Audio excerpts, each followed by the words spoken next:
Alright, so this is my video on the Right to Die assignment about assisted suicide. So this assignment was very interesting to me actually because before this assignment I really did not know a lot about what assisted suicide is. The name kind of gives it away, but there is a lot more to it than you think. So when thinking about assisted suicide, I would describe it as when a patient is suffering from a disease or illness that is incurable, a doctor may administer lethal drugs needed in order to enable a patient to die painlessly. So after doing some research about assisted suicide, I found out that it is also known as euthanasia. Euthanasia can be voluntary, involuntary, or non-voluntary. So basically the main difference between these three is that involuntary euthanasia is illegal because consent is not asked. So meaning by consent being asked, so consent is asked when you ask the family member or patient if it's okay. Basically they sign a form.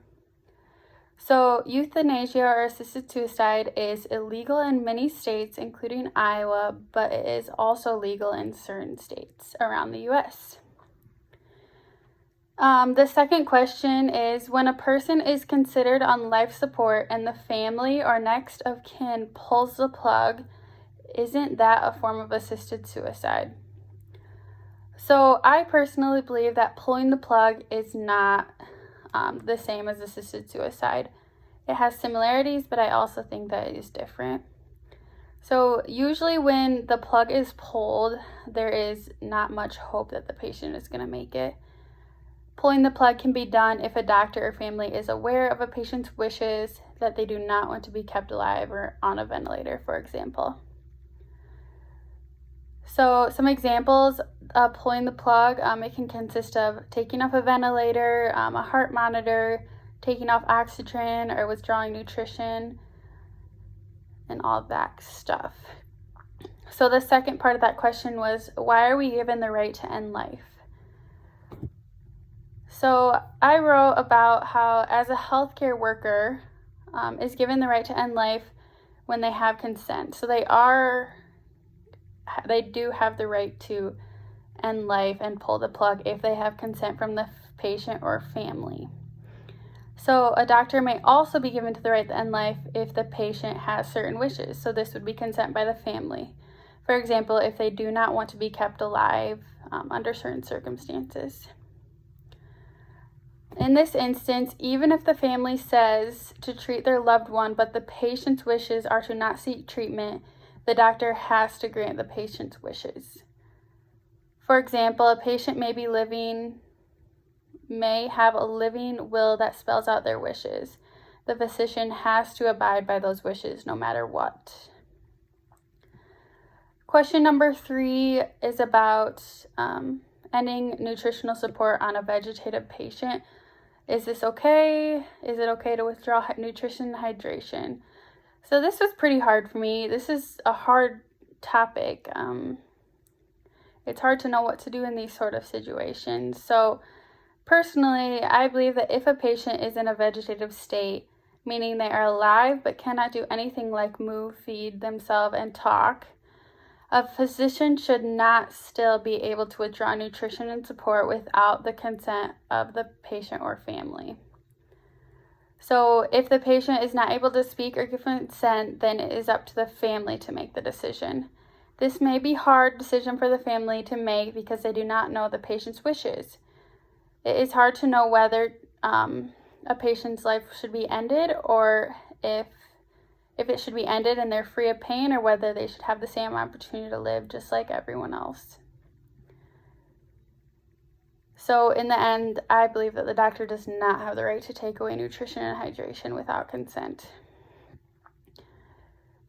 The next question, I believe that it was very similar to the one before. It has similar arguments as withdrawing nutrition and hydration. With both examples, I believe that it is not okay for the doctor to just take away mechanisms that are keeping an individual alive. The doctor should have consent again from the patient or family in order to do this. In even emergency situations, I believe that the doctor should always try to save a life unless the patient has different wishes that they know of. So an example of this is if a patient were to get in a bad car accident and they're unconscious, it is absolutely not possible to ask the patient their wishes. In this case, the doctor should do whatever is needed in order to prolong their life. This could mean shocking the patient, a ventilator, dialysis, blood transfusion, and much more. So the last question had to do with whether I've been involved personally with someone who's made the decision to sustain life or not to sustain life. So I personally have not been involved with someone in my lifetime, but I have been told about how my grandma made a decision not to sustain the life of my grandma. So basically, my grandma was a very healthy lady throughout her entire life. Eventually, when she started to age and couldn't live on her own, she moved to the nursing home in Sioux Center. She lived at that nursing home for about 6 years. After those 6 years is when she started to get sick and her kidneys started to fail. So at this time, she was 92. So my family had the decision to make whether they wanted to treat her kidney failure or just let her be comfortable and pass away when her time came. So they did decide to keep her in the nursing home and just plain out provide her comfort measures until her life ended.